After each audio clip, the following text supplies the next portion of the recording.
Hello students, today we'll be learning another poem from your class 12 syllabus, Aunt Jennifer's Tigers, written by Adrienne Rich. This is from your book Flamingo. This is the last poem of the book. In this particular video, we'll be doing the summary, the stanza-wise explanation, the poetic devices being used in the poem, and the theme of the particular poem. Now, what is the theme of the poem? The poem revolves around male chauvinism and gender conflicts. You know what is chauvinism? Where people think that this is okay for males and not for girls. So that is known as chauvinistic attitude. The victimization of women by the male counterparts has been strongly brought out in the poem. Adrienne Rich portrays how the power of patriarchy can control a woman. The poet makes this point by presenting the wild, interesting, powerful tigers embroidered by Aunt Jennifer and contrasting them with Aunt Jennifer, the oppressed wife. So basically, the Adrienne Rich is trying to highlight how Aunt Jennifer is herself so oppressed, and the tigers which she is stitched on the panel are so different than her own personality. She's also trying to portray how the tigers are the same personality which Aunt wants in her life, which she is not able to show because of uncle, that is her husband.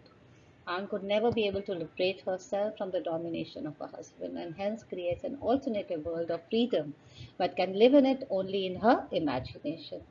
Aunt here symbolizes the entire female world, oppressed and terrorized by their overpowering husbands.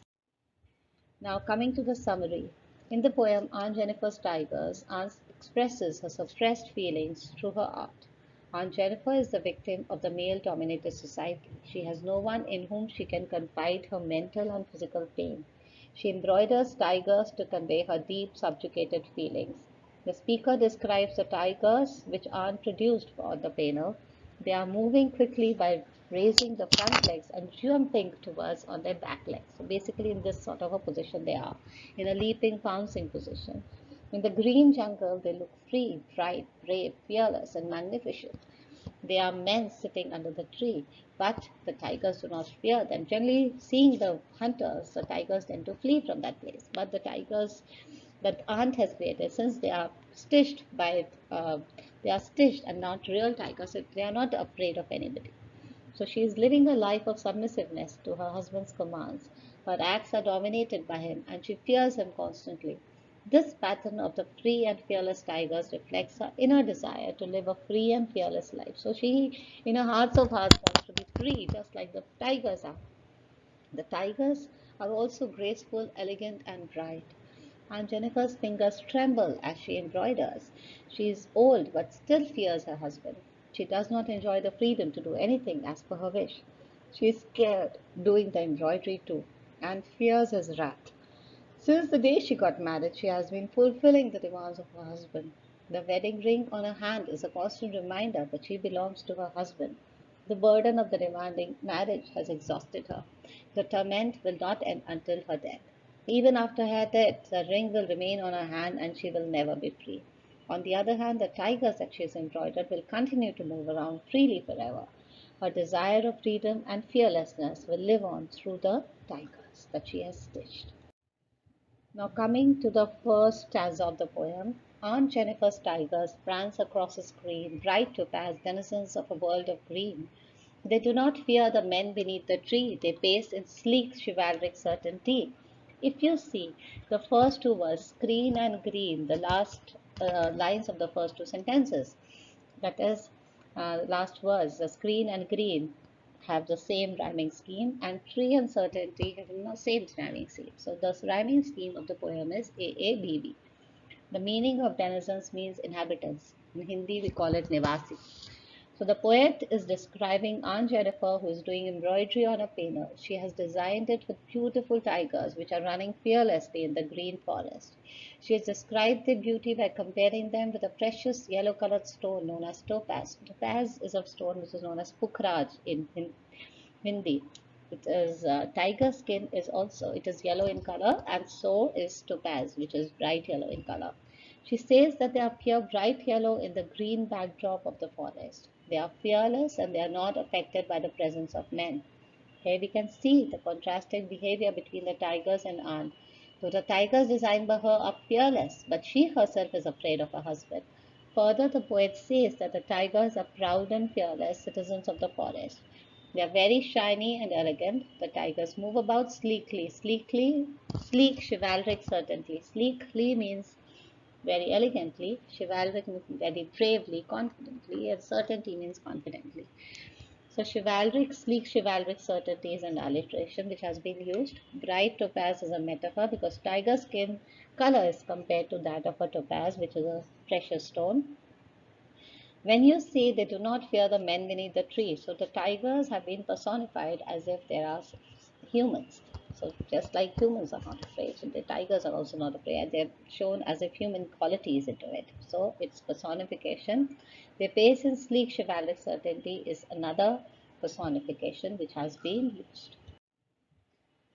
Aunt Jennifer's fingers fluttering through her wool find even the ivory needle hard to pull. The massive weight of Uncle's wedding band sits heavily upon Aunt Jennifer's hands.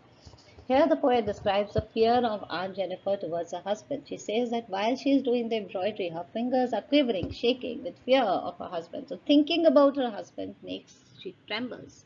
So while she is embroidering the piece of cloth, it has become difficult for her to pull her needle up and down. So basically, even the small task seemed daunting to her. Then she describes a wedding ring which was given by the uncle to Aunt Jennifer on her wedding day.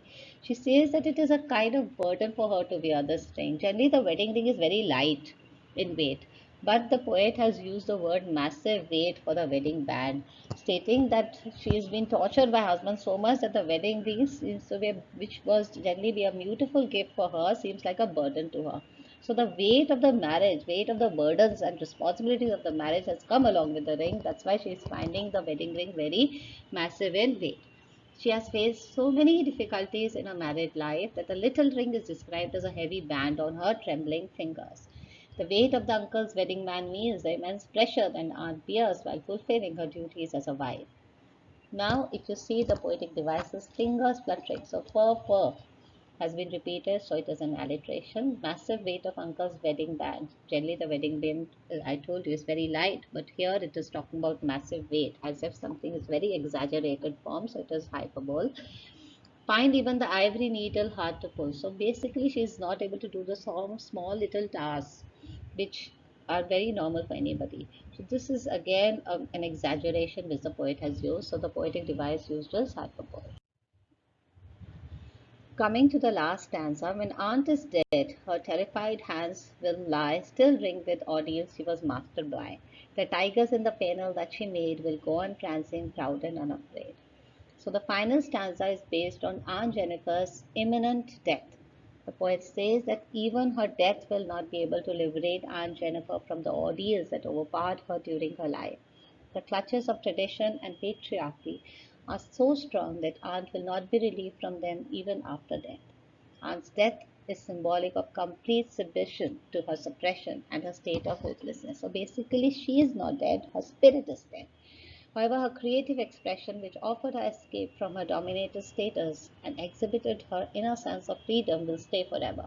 The tigers that she created on the screen will prance, that is, move about proudly and fearlessly, even after she is gone. They shall stand for the freedom that she yearned throughout her life. Now, coming to the poetic devices, the prancing proud is purr, which has been repeated, which is alliteration. Terrified hands is a synecdoche.